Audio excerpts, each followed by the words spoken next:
Maka mayoritas ulama membedakan antara waktu yang tiga yang tadi kita sebutkan. Matahari ketika terbit, kemudian ketika istiwa, kemudian ketika waktu matahari warna kuning ya, sebelum terbenam. Dan di antara dua waktu, yaitu setelah sholat fardu subuh dan asar. Maka Imam Abu Hanifah melarang sholat sunnah semuanya. Makruhnya makruh tahriman.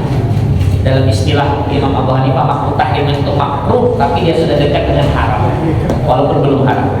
Kecuali sujud tilawah.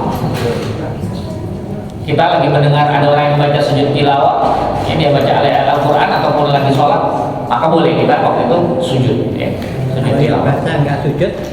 Ya terserah dia, kita yang dengar. Senang mengangkat. Imam Abu Hanifah mengatakan wajib sujud tilawah, yang lainnya sunnah. Ya. Ketika sholat maupun di luar. Hadisnya sahih dari Imam Muslim. Ya. Dan Imam Abu Hanifah mengharamkan juga sholat sunnah, sholat nafil pada 3 waktu yang tadi disebutkan. Kemudian 2 waktu yang setelah sholat subuh dan asar langsung itu ya tanzihan, artinya makruhnya nggak haram ya, tanzihan. Kecuali sholat jenazah, ada pengecualian, sholat jenazah, sujud tilawah, ya, maka dibolehkan. Ya. Sekarang Imam Syafi'i ya, mengatakan makruh sholat sunnah, makruhnya tahriman juga pada waktu-waktu tadi yang 3 kita sebutkan. Setelah ketika zawal, ketika sebelum terbenam matahari kuning, kemudian setelah ketika terbit matahari. Katanya makruh tahriman. Kemudian 2 waktunya itu tanzihan. Kecuali tadi ada sebab yang menyebabkan dia mengakhirkan sholat tersebut. Misalkan masuk masjid, maka dia ada tanggungan sholat yaitu masjid, ataupun ketika sholat kusuf atau khusuf, ya, maka boleh. Ya. Tapi kalau sholat mutlak maka tidak boleh. Hukumnya makruh tanzihan atau tahrim. Sholat istikharah nggak boleh. Ya. Dan dalam hadis Uqbah bin Amir itu tadi disebutkan bahwasanya nahana anak burautan, Rasulullah melarang kita menguburkan mayit jenazah kita. Ya. Nah, Imam Nawawi berkata maksud dari makna tersebut yaitu menyengaja mengakhirkan, menunda penguburan sampai di waktu-waktu ini.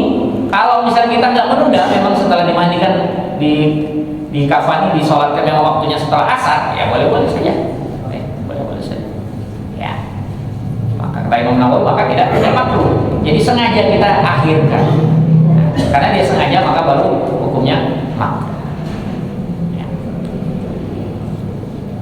Karena memang jenazah itu kan dalam hadisnya hal yang perkara yang harus disegerakan, ya. Segerakan untuk dikuburkan.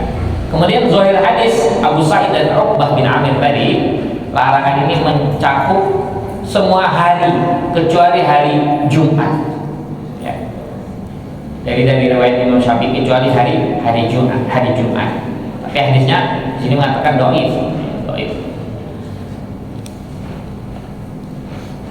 Kemudian Imam Syafi'i juga membolehkan bolehnya sholat sunnah di tengah-tengah hari Jumat, dan dia menyelisihi mayoritas ulama, karena ini menurut larangan umum larangan hadis yang tadi kita baca dari Abu Sa'id Al-Khudri atau Uqbah bin Amir. Jadi kalau kita lagi sholat, banyak kalian sholat di tempat ya, yang itu mazhab Syafi'i kan dia tetap sholat, ya. Sholat sunnah di siang Jumat. Jadi kalau mayoritas tidak ada. Ya. Wa an Jubair bin Mut'im radhiyallahu anhu qala Rasulullah sallallahu alaihi wasallam, ya bani Abdi Manaf la tamna'u ahadan taqa bihadzal bait wa shalla innahu sa'atin wa shalla ayyata sa'atin sya'a min lailin aw nahar. Ya.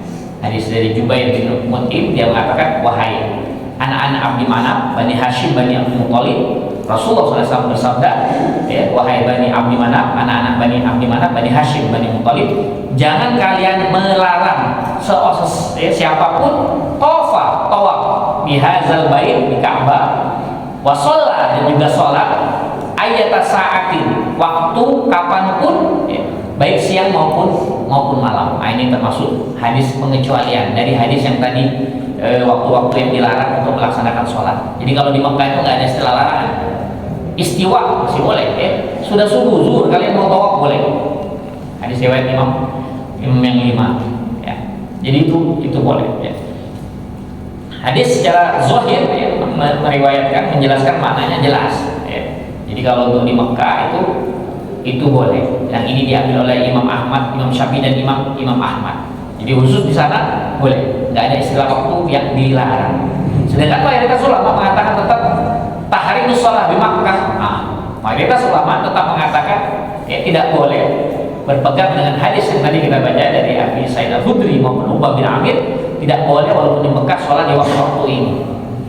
Tidak di waktu ini. Dan dia menguatkan larangan dengan kalimat an-nahyi dari hadis Uqbah bin Amir wa kana yanhana. Jadi itu perselisihan perbedaan para ulama. Jadi mungkin ketika kita nanti kalian umroh, dan ketika umroh melihat ada orang yang dilarang kok masih dia tawaf, masih dia sholat ya. Memang ada perbedaannya. Imam Ahmad dan Imam Syafi'i dia membolehkan. Ada yang nggak mau sholat duduk langsung. Itu juga boleh. Itu sama seperti ketika khotib sudah berdiri, ada yang sholat, masih ada yang langsung duduk. Itu terjadi pada zaman sahabat. Jadi Muawiyah ketika dia khutbah, ada sahabat yang Madinah pergi ke Syam, sholat. Nah, kata Muawiyah, wahai saudaraku, saya mendengar Rasulullah ketika khotib sudah naik mimbar, kamu harus duduk, nggak usah lagi sholat. Akhirnya sahabat berkata, sami'tu Rasulullah SAW, saya mendengar Rasulullah SAW bersabda, kalau masuk ke masjid meskipun ada khutbah yang berdiri sudah maka tetap sholat dua rakaat. Atau kama qala sallallahu alaihi wasallam.